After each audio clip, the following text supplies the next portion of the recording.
Okay. Wasn't any real drift, not that I could tell. But again, the sample size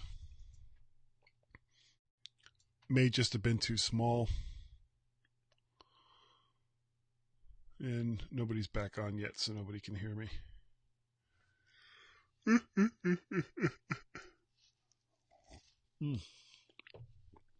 Oh man, woke up last night. I guess it was 1:45. Wasn't able to go back to sleep until almost 4:30, which sucks. Yeah. What are you gonna do? That's fine. And if we ever get anybody else back on here again,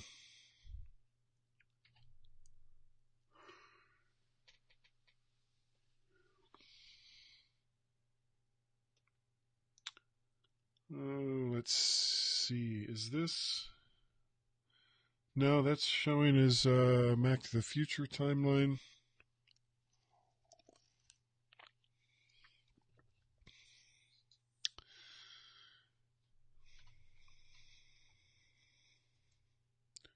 Okay, so let's go to primary display. Oh, but it's not going to show the program. Okay, never mind. It's not going to show the program.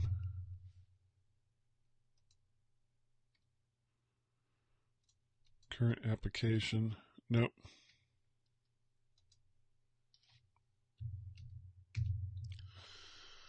Alrighty, yeah, more testing. And it's working. There it is.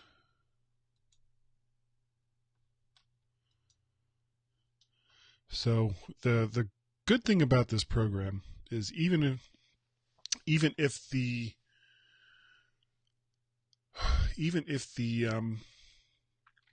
comments damn it, I'm not going to be able to stay up much later. Even if the comments don't show up the way that they're supposed to when I display them on the screen, at least I've got them right next to the monitor, so I can see them and I can read them. Um, so that's certainly better than constantly looking over here or wherever it was that I was trying to put it before.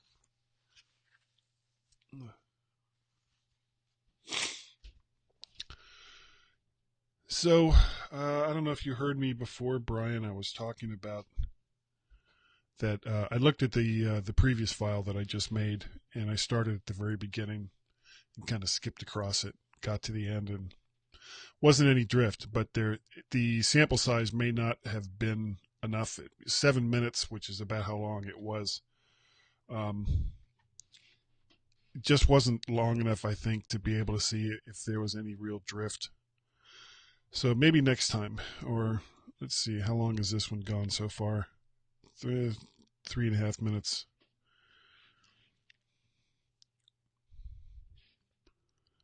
But I like this program. What are let's see, Robert. Hey, Robert, what's going on, dude? What are the video on the shelf behind you? Those aren't videos. Those are graphic novels, comic books.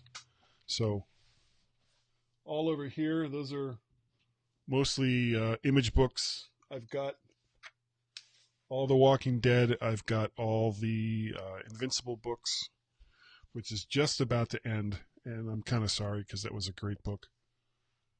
Strangers in Paradise, a bunch of Marvel and DC stuff, some indie stuff over here on the other bookcase. Now, the part that kind of grosses me out, and I usually don't realize it as I'm doing the live cast, is these curtains behind me. You can see this big kind of black mark right there. What that is cat fur, because they like to climb up that bookcase and then they get into the window that's right there, and it's mostly jelly. Every single time that they rub against that, they're leaving a little bit of cat fur, and I always forget to kind of clean that up, and I'll see if I can remember when I get done here. See, Brian says, I don't know why I'm saying Brian says. I can just, bang, show it to you. You may need a little bit more time to see any drift. And plus also, I mean, I have Skype open. So Skype is open, but because I'm not actually on Skype and the program isn't trying to compensate for somebody that's on Skype, then, that may be part of the reason why it's not having any issues. Yeah, cats do like to, and they're all Shadow mostly. Shadow and her sister that we used to have that unfortunately died a couple years ago, Dusty. They were inside-outside cats. All the cats that we've had up to now have been inside-outside cats. The first two black cats that we had, which were male, they were lucky they lived as long as they did because they like to mark their territories. And oh my God, it would piss my wife off to no end. Well, me too. Who needs that nonsense? But Jelly and Kismet, not big fans of going outside. They like staying nice and comfy and warm and where the food is and where the people are. So let's see, is who's on? Oh, Brian is on. Brian, I'm going to give you a call. Let's see what we can do here. Boop boop dee dee dee boop boop do do do boop boop do do do boop boop do do do boop boop do do do do do do do do do whoop dee dee dee whoop whoop whoop whoop. Hey there. Hey, hold on a second. There we go. Okay, I actually had a There you go. You're here now. Your own name tag. Oh, good. Can you move your camera down a little bit or up a little? Yeah, of course. Yeah, and just Otherwise, the name tag is like right over your face. Was not aware I was going to be on this, so well, there you go. I wasn't really planning on it. I didn't know if there was going to be anyone around to try it. No, that's fine. We can play around this for a few minutes here, anyways, to see if it addressed the audio or something like that, which would be useful to know, I guess, anyways. Yeah. Well, I'm sitting here waiting for Windows 10 to upgrade on one of my clients. Actually, two of the computers. I got two computers here I'm doing Windows 10 upgrade for. So, yay, Windows 10. Yeah, Robert Hazelrig has a question. He says, "What is the app?" Bob, this is Ecamm Software's live app. It's a Mac-only app, kind of like how Call Recorder is, and it's for how much power this program has. It's remarkably priced at only $30. Though you do also need to have Call Recorder, and I think that's also like $30 for it to work properly. But again, you look at something like Wirecast. TriCaster. No, just kidding. Jesus Christ! You got a program like Wirecast. They just updated it. I think that's in the $4,000 to $1,000 range, depending on. But if I may say, basically, you're getting different kinds of software at different price points, right? You know, different solutions, right? So. Well, and the thing about Wirecaster, as compared to Ecamm Live. Mm-hmm. If your computer has the balls to do it, I mean, you can set up all these really, really amazing things and, shortcuts to do this and do that. I mean, it's much, much more powerful than Ecamm's live software. But for most people that aren't doing, it's okay. We can say it. That aren't doing a professional live cast. We can say it. We can say I could say you do professional to with your audio stuff, and this thing here is more of your play thing, I think, anyways, right? Even the My Mac podcast, right? I struggled for years, and as a matter of fact, the last one I did, there's a program I use with it called Levelator, and I don't know if you ever heard of it.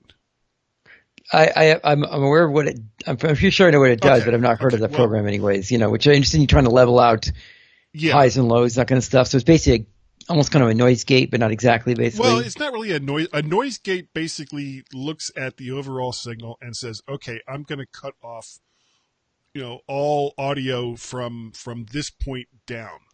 Right. So it gets And I'm rid of a thinking about lot of the background the noise. What Levelator the does, waveform kind of thing. You think about well, like a standard sort sound of, programs. sort Yeah, of. yeah. With Levelator, what it does is you give it a file, an Hmm. MP3 or AAC or AIFF file, and Okay. it looks at the entire file, and you could have, like in the case of the MyMac podcast, it's myself, it's Gaz, we Yes. have opening credits, we have commercials, we have incidental music, we have our silly, sound bits that we have going. As a matter of fact, let me I'm gonna try something here. I The don't know sound bit. if I had this set up for for this program. Right. Hold on a second. I'm sorry. It's Do okay. do do boop boop do do do. All right, so I've got Farrago open, which is a program from Rogue Amoeba, Hmm. and because this iMac doesn't have all of the audio ins and outs that the Mac Pro had, I've had Right. to kind of redo the way that I record this. So I'm relying a lot more on Rogue Amoeba's Loopback program, Right. which is just totally awesome program. Those guys are great because they also. I mean, now they're doing this airfoil software, which I'm playing with anyways, to get the two AirPods, Yeah. HomePods meant to say working anyway. So Well, the other thing, I also played. They have a program called Nicecast, which you can do like internet radio kind of thing. okay. And I was never able to get it working the way I wanted to, but I think that was mostly my own problem. Right. Laura Phillips, oh, here I go again. All I have to do is do this. Laura Phillips Loader asks, "Morning, have I missed much?" No, not really, Laura. This is One could say good evening, anyways, or good morning, depending where you are, I guess, anyways. yeah. But This that's the this thing. is this is more me just kind of goofing around trying to get Australia. this That's program. Oh, is that yeah. where she's That would from? make Is that where sense. you're from, Well, Laura? yeah. Well, rolled over her name basically. So looks Okay. like Well, that's the people, which would make sense because I got friends. Well, I know a guy that down in Australia. So yeah. you can all tell me if you can hear this. No, well, you can't. As for you, my fine friend, you're a victim Can you of hear it? disorganized thinking. You I hear are it. under the See, I unfortunate don't hear it. delusion that simply because you run away from I'm not listening to the feed, so I don't know. Anyways, if it's coming out in the feed though, but Well, let's see. that's a question. Yeah, it did. It came out on the feed. Okay, good. Australia, 10 a.m. Oh my God, I haven't even gone to bed yet. Yeah, I used to, Laura. I used to travel overseas a lot. Unfortunately, I never made it to Australia or New Zealand or anywhere in the South Pacific. Every time I went to the Pacific, it was almost always, and I'm not complaining because they were still fun trips. It was always Japan, Korea, Taiwan, the Philippines. I had a trip to China once, which was kind of cool. Where else?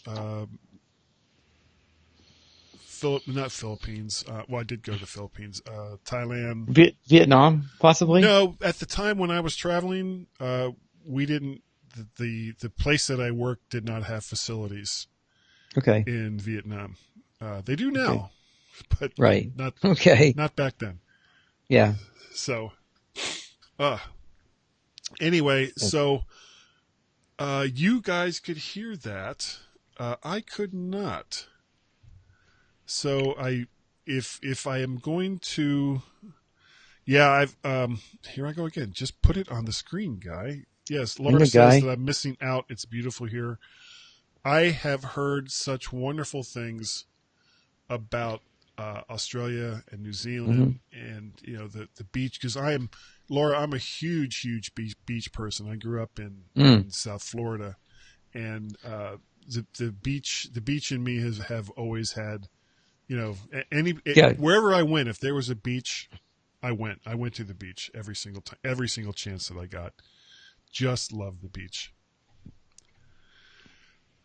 So Let's see. We are at 15 minutes. Okay, so Yep. this may be a better sample size. Right. So, but how? I guess everything looks okay in the stream, from what I can tell. I'm kind of looking That's at it good. now. I'm not listening to it because trying to listen to yourself on a delay, even if it's just a little bit, you start to talk like this. So you don't want to do that. Well, I like the lower thirds. Radio DJs have trained themselves so that it Yes. doesn't bother them. I'm not a radio DJ. So what were you going to say, Brian? I was going to say the lower thirds look good. I mean, like the black background with the white is good. It's a good start anyways, Works good anyways. I think it certainly looks better than it did last night. Right. Well, again, this is the point. You're getting your feet wet with the software and get a chance to put your toes in the water, the saying goes, and seeing what it's like. And then as you get, I'm sure you get more deeper thing, you'll see you'll eventually get to the extent of how much you can do eCam. Like I know some people like hack things, and there's ways of actually make things do the things that the developers like have switches. You can turn certain things on sometimes that aren't on by default or things kind of like that. There are things that this program doesn't do that I wish it did. It doesn't really do, like if I switch from, are you watching the feed right now? Yeah, I am. Yes. When I switch between the dual feed where it's you and me to just my camera. Two cam. Single cam to a single cam, yeah. Yeah, there's no transition. It just cuts right to it. Oh, the fading, that kind of stuff. Yeah, exactly. Yeah, it's a sharp cut. Yeah, I got you. Yeah, see that. Yeah, exactly. It's just when I go, if I just go to the graphic, then it's the same thing. It just goes right to it. When I come out of the graphic, it just goes from the graphic to the cameras. It should have some sort of crossfade or something like that. That would be good. But obviously that could be more complex. Right. Yeah. Yeah. Laura says, where I'm living now, we have beaches on one side of town and country rural on the other side of town. It's so amazing. Mm-hmm. The Midwest region of Western Australia. Practice makes perfect with software. You'll get there. Thank you, Laura. Yeah. Are you a surfer? Do you surf, Laura? Are you a beach person? Are you a country rural person? Yeah, I don't really know exactly how that works. But I was going to say I bet you South Florida. Person. I was going to say, yeah, exactly. Being South Florida, that's definitely a beach place.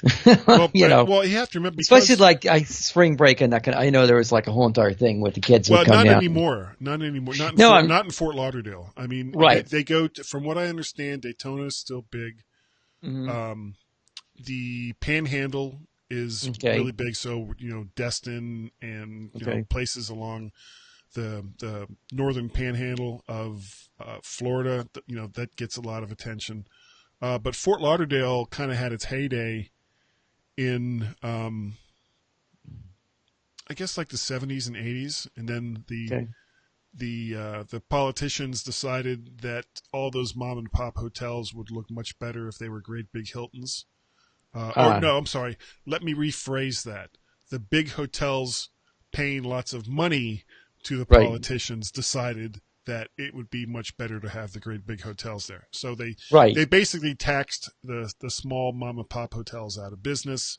Yikes! And put in the Hiltons and the Westons and the big chain hotels because they were going for the family trade. So it was like, okay.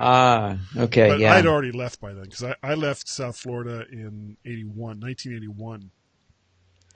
And Daytona, they also get the NASCAR stuff into that down there, right? Oh, yeah. Daytona Speedway. Oh, my God. Right, exactly. Yeah. Cool. And I've never actually, I've driven by it a couple times because I have a nephew that lives in Daytona.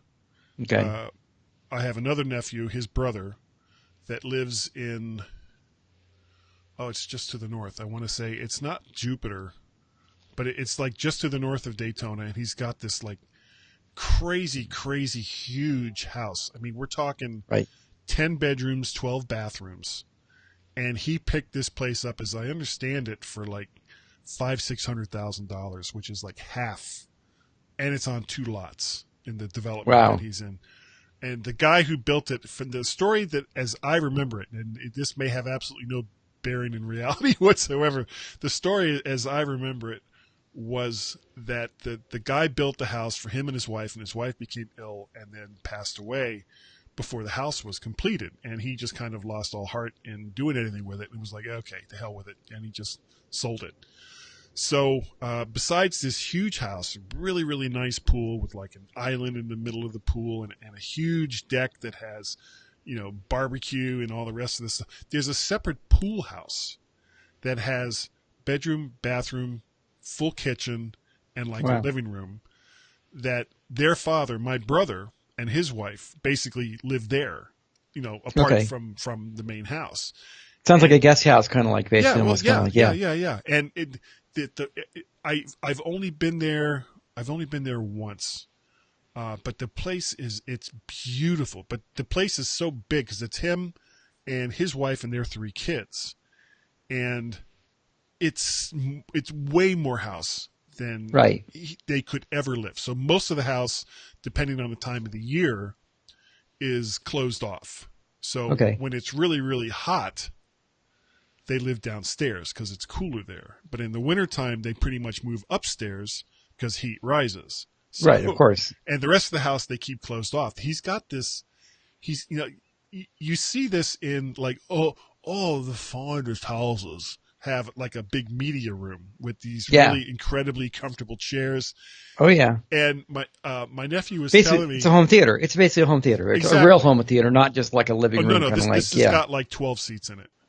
That's what I'm talking about. That's what I'm saying. I'm saying it's a proper home theater, not just like somebody's living room that they call a home theater. Basically, they've been bastardized the term thanks to Magnolia Hi-Fi, Best Buy, and whoever else. You know what I mean? But he never watches movies down there or up there because it's on the second level. He says every single time that he's tried, he's asleep in 10 minutes. The chairs are just so comfortable, and I can attest to that because while we were there. My younger son and one of his friends, and of course my nephew's kids, who are roughly within 5 years of each other, but they're all big video game junkies. So they went up into the room and they started playing video games. And I went up just to kind of watch, and I laid down in this chair and I leaned it way back. And next thing I know, they're shaking me awake, going, "Hey, Dad, come on, it's time to go." It's like, "Oh, what time is it?" I was asleep for like an hour and a half, just out like a light. So, but that's cool though. I mean, it sounds like, but it's really a nice place there. It sounds like they have, which is awesome. So, but Florida, I understand it also gets rather warm and humid there as well, basically. So that's part of the. That's why my wife says she'll never live in Florida. She says they only have one season and it's really, really hot. And it's like, but it's a kick-ass season. Well, I remember seeing that one episode they had of Top Gear where they Jelly is here. Now, Jelly, cool. That's Jelly, okay. Yeah. Coming up. There's Jelly. Now I can see Jelly on your cam, yeah. No, I was saying they had a Top Gear episode where they went down there and had like $500 in their pocket or something to buy a car or some crazy little, and they had to buy a car without air conditioning during the summertime. It was insane, basically. Because they had to actually get a bucket in front of the top of the guy to like cool him down, Well, was that down in Florida that they were doing? Down in Florida, they were down in Miami. They went to Miami basically, and try to buy cars in Miami basically. And turns out they couldn't get a car with air conditioning, of course, at that price. And for it was just $500? Or $1,000 or $1,500, whatever. It was just. I don't think there's a single car in South Florida. No, but I mean, it was something. I do remember just was really cheap car. Basically, they were trying to get the cheapest car. Because of the environmental regulations and how many cars have been scrapped and everything. Apparently, there's a lot of the cars you would be able to buy. They're cheap. They'd be able to usually buy in the UK. They couldn't buy there. Basically, the point that sort of stood out for me, anyways, was because they were in South Florida. It was during the summertime and it was so hot they had to actually have like a water drip system on the Jeremy Clarkson and two other guys, Richard Hammond and May, basically because they were just so hot they just couldn't, Funny story. My very first car, if you want to hear this story. Yeah. I was 17 and I had a good amount of money to buy a car for back then. I had like $2,000. Mm-hmm. And wow, you are really purring. You're a happy cat. That's good. I start looking around, and there was this place on Sunrise Boulevard, and anyone who lived in South Florida back in the day will know the place that I'm talking about. It was called Car Circus. And Laura says she remembers that episode you were talking about. And again, why don't I just hit that and I'll bring it right up. She remembers that episode. They did some crazy stuff. I'm sure. They even had like a cow they had on the roof of the car. And I think this is where they got like in trouble for what they did. I guess there were some people who were upset about it or something like that. And it's typical. They had a lot of controversy and they had some issues the next time they came to America. So well, not a huge. But it wasn't as bad there. as the one. It wasn't as bad as the one I think they went down. I think in Argentina. I think the one they had or something like that. Or the Falklands area or something. Anyways, crazy. Anyways, it went South America, the southern tip of South America, where they really got in some trouble. Anyways, so that was a problem. So, well, anyway, so I'm looking for a car. As you're aware of the politics that goes on down there, basically, there's like apparently some. What's it? The Falklands Islands? I'm thinking about, or something like that. The Falkland Islands. That's what it was. Controlled by the British, but it's basically like right off the coast of Argentina. Hey, David. Yeah, David I think it might have been. Ginsburg just showed up. Oh, good. Hey, Hi, David. Yeah. Hey, everybody. I'm pretty sure it was the Falklands that they got some real. I think that's where they were just pissed off with them because they were British and because they're not happy with it. There's no love lost between the Brits and the Australians. Sorry, not the Australians, not the Argentines. Argentines, they're living there. Yeah. Yeah. There's absolutely no problems between the Brits and the Australians that I'm aware of.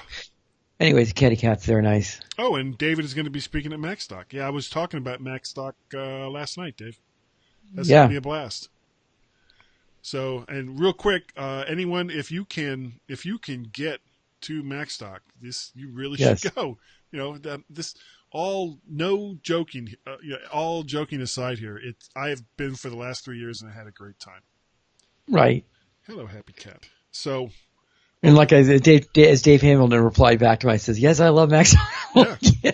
I know, because I knew he's like. I mean, you talk about it a lot. He talks about. I mean, I think it's great. I just wish it was here more on the West Coast because it would be not that I couldn't necessarily fly over there, but I don't know. I just like like it here, anyways. You know. Well, you. It's like a 3-hour flight to Chicago. Yeah, something like that. So probably. I mean, again, it's doable. It's not like it's a huge deal. It's like I've flown whatever, but it's just. Yes, I like when the stuff's there. Like Las Vegas is easier to get to, let's just say, those kind of things. I think so. There I can. Now I can. Now, yeah. She's so funny. Anyway, so I was looking for a car. Yeah. And there was a place on Sunrise Boulevard. Like I was saying, anyone who lived in South Florida at the time will know exactly what it is I'm talking about. It was called Car Circus. And what made this place, and it was just a used car lot on the corner. Right. But what made this place really cool was they had a 40-foot clown on the corner that had a motor in it, and it would bend over from the waist down, and then come back up and then go back down, kind of like those birds that dip into the water and stuff and then pop back up. That kind of weirdness. Right.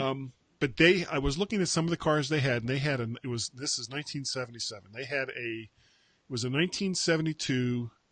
Dodge Challenger. Now it was only the 318 V8. It wasn't the 340 or 360 or 383 or 440. This was a pretty much a plain vanilla Dodge Challenger. Now there was a 6-cylinder model of the Challenger, but this wasn't it. This was the small block V8, and I figured that I could probably get away with it because since it wasn't a race car, but it looked really nice, which is what I was mostly concerned about anyway, because I wasn't going to go dragging around in it. And I brought my dad down to see it. Of course, because at 17, he had to sign all the paperwork. Right. And he's looking at the car, and he pops his head out from the inside of it. And he was like, "It doesn't have air conditioning." And I was like, "Dad, I'm 17. Yeah. What do I care? You put the windows down, you do 55 miles an hour, there's your air conditioning." He was like, "Well, it that's what you have think." Air conditioning. Yeah. And now at the age of 58 than I am now, I understand it. You know, and it would be like, yeah, I'm not going to buy this car. It doesn't have freaking air conditioning. Why would I buy this car? But when you're 17, all you see is a Dodge Challenger, a 72 Dodge Challenger. All right, what do you want to do here? Okay, there you go. Okay, there you go. There you go. Just be nice and calm. So yeah, that's the Challenger. It's definitely one of those classic cars, no question about that. Yeah. You know. So, he was like, "Well, let's look one more place," and then we left the car lot, and I looked back at that car because I knew I was never ever going to see it again. That car was toast. Mm-hmm. And so we go to this Oldsmobile dealership, King Olds on. It was also on Sunrise Boulevard. Right. And my dad, I'm looking at their quality assortment of used cars, and I'm just not feeling it. Mm-hmm. And my dad is over talking to one of the salesmen, and I see the salesman do this. And he leaves. And as soon as I saw that, I was like, oh, I am in so much trouble. And my dad comes over, his chest is all that, says, okay, I think we've got a car here you're going to like. Oh, no. And they bring this car around the corner. Oh, crap. It was at the time, it was really traumatic. It was a 1974 Plymouth Duster. Okay. It had that stupid half-white vinyl top that they put on all those cars, and they always did it in one of two ways. It was either from the center forward or the center back. This one was center forward. So they kind of split it, basically, kind of like Neopol. Two-door. Yeah. It had the standard Chrysler hubcaps, which were just super ugly. Yeah. An AM radio with one speaker in the middle of the dashboard, bench seats, oh God, and a 225 slant 6 engine that was so anemic, I was surprised it was able to move the car at all. You're like, no. Yeah, but the thing is, I was 17 and I wanted a car. And no, you need to ride. This was the car that my father was prepared to sign the paperwork for right then. Yikes. So it was like, oh, shit. It's like, okay, I'm going to go ahead and get the Duster. And my friends who had like Mustangs and Thunderbirds, they called it the Dustfeld because it was a perfect name for that car. I took out the radio and I got a Pioneer Super Tuner KP 8500 cassette with cassette, which was like a big deal. Right. Jensen 6x9 triaxles for the back, and some weird, I couldn't even tell you the name anymore, Japanese 5 1/4 round speakers for the front, and a 40-watt bass boost. And that's what I put into the car. So it had really, really nice tunes. You know, it didn't make it go any faster, but it had really, really nice tunes. And right around this same time is when the first Arab oil embargo happened. Oh no! And so everyone is in line for gas, and you could only this was when Carter was in power, basically. We're talking about. I remember correctly. Yeah, that whole other thing was going on. Yeah. So you could only get gas depending on the last number of your license plate and all. So you had rations, basically. Exactly. Of course. Right. Yeah. And all of my friends that had Mustangs and T-Birds were suddenly calling me up and going, "You got any gas, guy? Yeah, let's go for a drive." It's like, yeah. Let's get in the Dustfeld, okay? Yeah. And we'll go cruising in the Dustfeld because that's the only car in the entire freaking neighborhood that has any gasoline. Wow. So, and I had that car for. It's interesting how that. It's interesting how that worked out, you say, because you think about it, like you wanted this other car that was really going to be a gas guzzler, but it was going to be a cool car, basically, a nice car to drive. And then it turns out to get this sort of more square, nerdy sort of car that basically your dad really wanted to have, but it turns out, dare I say, you got to give props to your dad. His instincts were spot on. I no longer argue the point because he had. Look, at the end of the day, you had mobility when other people didn't. Okay, and that was cool. I'll say basically that part you got to basically that has to be points. There has to be anyways. Sure, it's great to have a park, quote unquote, and have your car in the garage, driveway, whatever it is going to be, or certain things, but. No, but I mean, if you actually feel a car that actually moves, See what that says fuel embargo. Yeah, old guys rule. Old guys rule. That's the way my dad was. Yeah, well, that works, Except he didn't surf. Well, okay. But he was But from I New imagine, York. He was from well, Brooklyn. is I know it's surfing scene over here, obviously, of course. Yeah, the water's cold on the West Coast because yeah, but the people got stream suits, goes from the north down, whereas yeah, in, and then in I know, but Florida people are insane. it goes from the south They're up. insane. They're insane here. I mean, Yeah. I don't know what the hell. I mean, of course, the Mavericks and of course, the name of the operating system, that kind of thing comes right from here. So, but it's like, yeah, there's that. But I'm seeing, is there a surfing scene really in South Florida, or Not I don't really, know? not in South Florida because I don't think you're getting like the waves there's here no waves in Fort Lauderdale really, or Miami. You right. pretty much have to about the farthest south you can go and still catch some waves, and even then they're not going to be real big. It's going to be Daytona. So like for the last few years, I've gone down to Daytona, and my nephew that's not in the huge house but lives in Daytona, and I'm 6'6", he's taller than me. He's like 6'7". Jeez. And, oh my God! But he's got surfboards, and the good thing is because he's big like me, he's got surfboards for big guys. So I go down there, I stay at his house along with him and his girlfriend, and at least once or twice while I'm there, because you can drive right on the beach in Daytona. Mm. Oh yeah, of course. Remember that's the place you can do it at. Remember, we've seen the pictures or videos of that. We see people kind of cruising on the beach, basically. Sure. And it's like it's actually a road, basically, is my understanding. It's actually technically speaking, I mean, it's something like it's more or less, what I'm going to say, It's a lot more, I mean, what's basically going on was in it like Daytona that beach they right have, now, that 7 Mile beach or something like that, or 10 Mile beach down in New Zealand? They used to the race one right on New Zealand, the beach. Right. But, well, yeah, that's what I understand. That's where Daytona got its start. Right. With the moonshiners of the cars they got down there and they ran them, basically, right? Yeah. Yeah, that's the idea. So, but a lot of the people that own beachfront property, and especially the big hotels that are down there, are trying to limit access for vehicles along the beach. So there's been a lot of places where you can't drive on the beach anymore.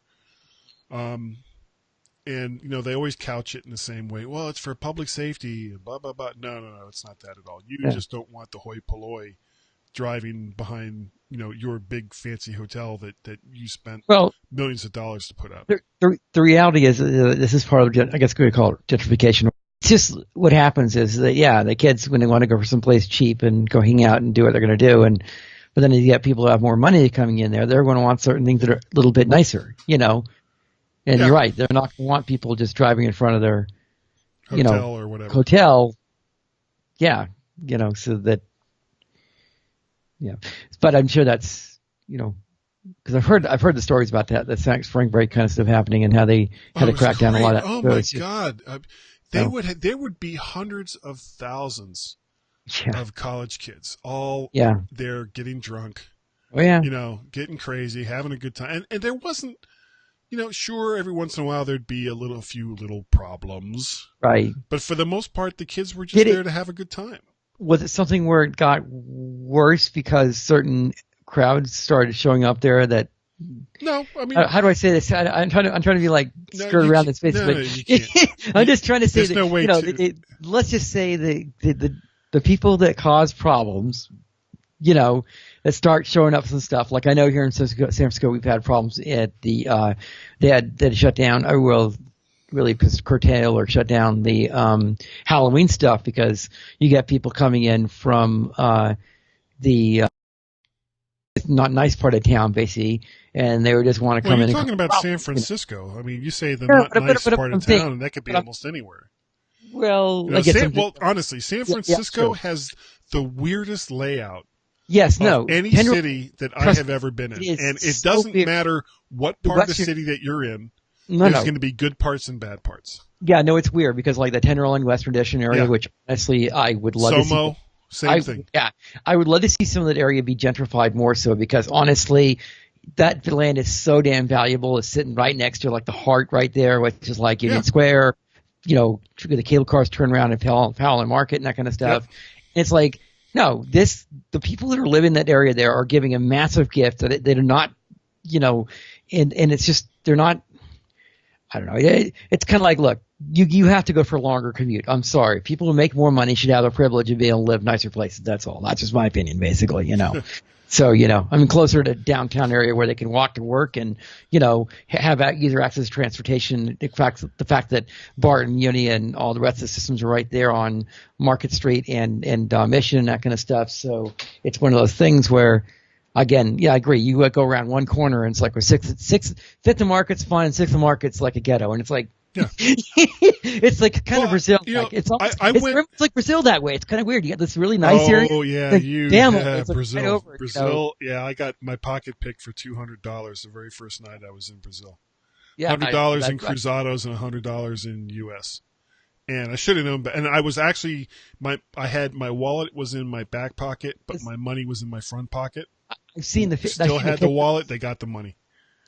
Yeah, I seen the pictures of like the favelas and everything, or these like kind of ghetto slummy kind of homes right next to like some very nice mansions or like really nice homes, And it's kind of like it's a perfect example of where you need that buffer zone of the middle class, basically, to actually like keep it so that just keep it a nice mellow kind of transition, Well, otherwise you get that kind of weird sort of situation where it's like no man's land, where it's like bammo.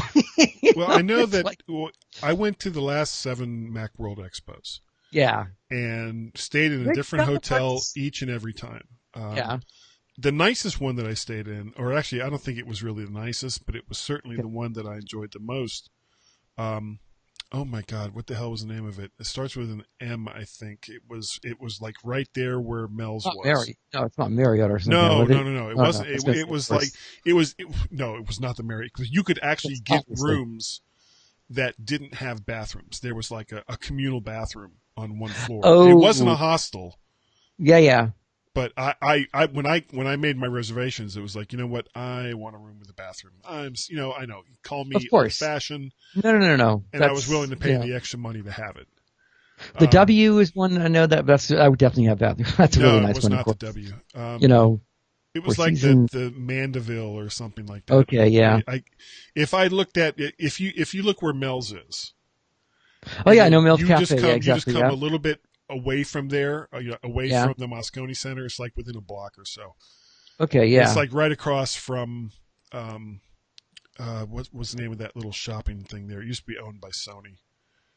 Oh, you were talking the Metreon? Yeah, the Metreon. Across from the Metreon, which it was like right there. Yeah. So, but then I also stayed at we stayed at the Holiday Inn on 8th. I stayed at this other one that was actually very, very nice, but it was a little bit far to walk. It was over near Chinatown. Oh yeah. But the last year that I was there, I stayed at this real shithole that was, I think it was like on like 6th or 7th Street. And yeah, that would be it. it was basically you had the parking on the bottom floor, and then all the rooms were on the next floor up from there. It was like a drive-in motel almost, but it was right next to this homeless shelter. Yeah. So every single night, I would be woken up at 2:00 in the morning and hearing some guy out on the street yelling and screaming. And then you would see the blue and red flashing lights of, San Francisco's finest show up. Yep. And then the whole thing would take like an hour while they tried to calm the guy down, talk him into going back to the homeless place. And they almost never could. And he would end up getting arrested for one thing or another. And then, of course, but it would take like an hour with this guy yelling and screaming the whole time. All the commotion and everything. Yeah, I could say that is exactly what you get past 6th Street, 7th Street, that Civic Center area, and you start getting over towards that's Tenderloin and the Western Addition area. Yeah, that is all. I'm going to say, yeah, it's just right up against the other part. Yeah, it's not good. Great. It's not good. No. I mean, again, I lived here all my life, so I'm good with whatever I need to go to different areas. But it's kind of like I already know, like if I'm walking around that area there, how to like just keep it. You're always keeping your eyes around everything. Fortunately, because of my size, that too. People generally just left me alone. It would be like, okay, he looks like he's here for the conference, but he's really, really big. So maybe we shouldn't screw with him. I went there with my brother. The very first year we went was the year of the iPhone announcement. So we were at the iPhone keynote. Wow. Which was great. Oh, you actually were there for that Yeah, event? yeah. As a matter of fact, there's Man, a you are movie. so.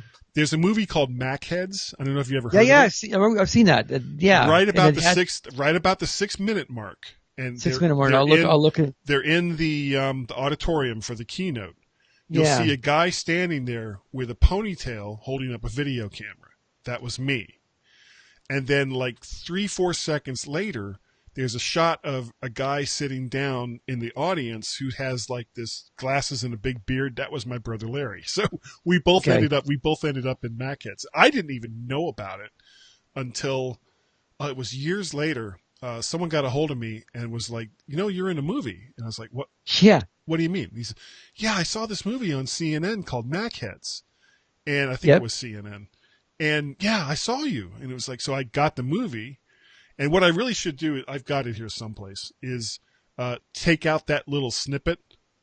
And the next time somebody asks about it, which of course nobody ever does, but I could just kind of Oh show yeah, it of course. and go, Yeah. look, I was in a movie about Mac people, blah, blah, blah, blah, blah, blah, blah. So, Well, I mean, yeah. I mean, that's. Matter of fact, I remember they were filming a movie called The Net. I think it might have been one of the Macworld Expos. I think, anyways, or one of the trade shows they're having there in Moscone. Anyways, I think it was Macworld. Anyways, but yeah, they were just like with Sandra Bullock, and they're anyways. yeah, So yeah, which was like, oh yeah, well no, yeah, of course, yeah, she did other movies stuff, but yeah, no, it's. I would definitely have stayed. To me, it's like more if I was going to stay in the city, I'd be like, yeah, that kind of like down. I'd do, the towards the Footer Market basically is kind of the more direction I'd be going, or Northern Market kind of stuff, or even like again there's couple places again you could take South of Market basically, but yeah, that's kind of what I would do, but. But of course the problem is I know that's kind of the problem that John Gruber said when this podcast he was talking about. He said that it's like cost for like $300 or $400 or something ridiculous to stay per night. It's insane basically. Well, it depends. I mean, the places that we stayed at America's Best Value. Yeah, that was over on 4th or 5th Street, something like that. And it was down this little weird alley, and the taxi cab that we were in couldn't find the place. That's how obscure, and it was just this little alley road that you had to go through to get to it. But to make this more like the Mac to the Future experience, I'm going to real quick here play an ad, and then when we come back, I will finish up this conversation. Okay. With Brian. So everybody, stand by. We'll be right back.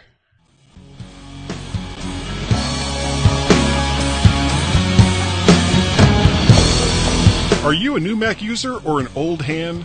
Wish you could know the ins and outs, keyboard shortcuts, or hidden tips and tricks to make you more efficient using your favorite computer? Hey, it's your lucky day, because Edward Eisen has written a great guide to knowing more about the Mac and the OS that it runs on. It's called This is the Light Side, and it's available through Apple's iBookstore or with Amazon. Better yet, it's not a stuffy old book that gathers dust on the shelf once the next operating system is released, because it's an e-book that you can look at any time you want. It won't get outdated because it's continuously being updated. Information on setting up your new Mac, installing and getting rid of applications, security settings and what to look out for, keyboard shortcuts, some basic app recommendations, how to use Windows on your Mac, if you really want to, that is, advanced topics, searching, using iCloud, and much more. All this for a mere 99 cents. Go to the iBookstore or Amazon and check out Edward Eisen's This is the Light Side. It's the book you want on your virtual shelf. I hate that. There's no transition. It just goes right from that to bang, and you're back there. You're in. That's there you go. That's one of the things I don't like. And what I'll probably do is send them a note and say, look, if you because you set up these scenes. I've got 8 scenes. I've got a scene with a graphic that I can just kind of throw up while I'm waiting. I've got a title screen. I've got my camera. I've got my camera and Skype. The 3 ads that I have: the G-Men ad, the Maltese Cube, Ed's book. And then I have closing credits. So there's 8 scenes, and I can switch to any of them real easy. That's good. And, but any of these that I switch to goes and it doesn't like transition. It just goes. And I want more along the lines of, hey, we're back, and you're kind of fading out from what you had to what you're going to, but it doesn't do that. Well, that definitely would be an issue. I mean, they should be able to figure out a way of sorting that out, though, which would be a thing. So, yeah, Dave says video looks great, so everything is in sync. Then I'm guessing, Dave. And I don't know, this because we're at about 50 minutes now, so I'll be able to tell a little bit more what Ecamm is doing, and I've been much less touchy feely this time around. I'm not moving windows around. Basically, what I think I'll do from now on is I'll set up Ecamm Live in the area that I want it, and then hands off, won't touch it. Just well, no, but again, like I said, you just once you get some more experience with it, I'm sure there might be little quirks of the software. You just have to figure out that, just like any software, sometimes there things could be buggy. Things are just like like you said, it could be a little touchy for some reason. On something, that's causing it to not do what you think it's supposed to do. And that's could it just be the way your software is installed or some maybe other thing? But usually on the Mac, it's not as much of an issue. And this is sounds more PC sort of thing where you're going to run into these bizarre situations. This software is Mac only. This isn't. Yeah, but I'm just saying, as far as like if you touch something, I mean, especially on Windows, just because of Windows architecture, sometimes you can just touch something and it'll just go, it doesn't work right. And it's just actually an example here. I'm trying to upgrade Windows 10. One of the computers is working fine. The other one's not working right. The same exact software. What I believe to be the same exact software load on both computers. Yeah, I know they're not the same exact tower, but still, at the end of the day, basically, they should both be upgrading, and I'm still going to have to fight with one of them basically to get it upgrade, which is fine because I got until Monday to sort it out, but it's still. I'm just making a point that's sort of what it is, but yeah, and we're in the Mac world. Yeah, it was fun and sad to see go, but but hopefully we'll see. Maybe something will come back, and maybe there's something that they can do with more. Well, honestly, and this is when I talk about Mac stock, this is the thing that a lot of people don't know, and I always talk about it is. If you ever went to the Mac World Expo, and and I'm not talking about being on the show floor with 10,000 iPhone case makers and that was printer makers and I mean just the typical stuff that you see in a trade show like that, but the things like the parties afterwards, the get-togethers, the casual get-togethers. I love when people the presentations that they used to do live on stage and things like that. Those kinds of things are what you get at MacStock. So if you want a taste of what the Macworld Expo was like as far as a community feel goes, community feel as it relates to technology, then check out MacStock. It's really it's a great show. Well, and again, I think it's great that they do that because I know the Mac community is a small, tight-knit community, but there are people that are really passionate about the stuff and that would want to go to these things. But I do know that there is people that have money that actually would be willing to spend to, do these things, and it's not just, the same. And it could be kind of the juxtaposition of the insanity of like CES with like. See, I've never been to CES. Tons of I went once, basically, and that's probably good enough. But it's just kind of way too big, way too unfocused, way too much noise. Really is better if you have and it's not even really for regular people. It's a serious trade show. No, it's a dealer show, basically. That's the problem. It's really for like the Best Buys of the world, that kind of stuff, to go see what Samsung has on offering, and for the exactly. But and it's fine. I mean, but which fine. They need to put products out there to stock the store shelves to be able to get people to buy TV. Refrigerators with TV sets in them and that kind of stuff. And those silly things. I mean, or for some reason, internet connected toasters, so that you'll get a tweet. You'll get a tweet when your toaster strudels are ready. Yeah, but I mean, that's kind of because it's just I like the kind of like more of a smaller thing because also you get a chance to make sure you aren't really missing people. That's the thing. It gets too big with that many people. Not only the taxi lines get crazy, of course, but it's just too big. Yeah. but that's kind of why I like Dave Maxwell, Ginsburg was like, says it's very cozy, and that's very true. yeah, The auditorium that this place is in holds it's probably 250 people at the most. yeah, So that's good. you're not going to get like overwhelmed. Yeah, And everything is very approachable. Brian, I'm going to cut us yeah, that's off fine. We'll here. call it. Yeah, because it's almost 10 o'clock here and I'm tired yes, and I need that's to go, true. I need to go get my beauty sleep. If anybody needs beauty sleep, it's me. So thanks to Brian and to Cletus and who else was here? Yeah, Sud's car, Yeah. Sud's car, I guess was here. I see here. Everybody. And I say Laura was here, and Robert. Yep. Heisenberg. Hazelrig. Heisenberg. I'm sorry, Hazelberg. I'm sorry. Yeah. Yeah, Heisenberg. Yeah. All right. Anyway. Well, we're gonna cut it off, and of course, Okay. Brian, thank you so very much for coming on and giving me a chance to test this again. Cool. I will let you guys know probably tomorrow how it Mm-hmm. went. I don't know if I'm going to repost this or not. Mm-hmm. But regardless, it'll still be fun. So thanks to everyone who showed up. Check out MacStockConferenceandExpo.com. There's $10 off an already discounted ticket if you want the early bird pricing.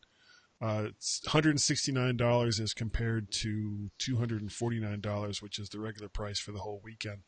So Right. check that out. Yeah, exactly. Excuse me, I'm very, very sorry. So say goodnight, Brian. Say goodnight, Brian.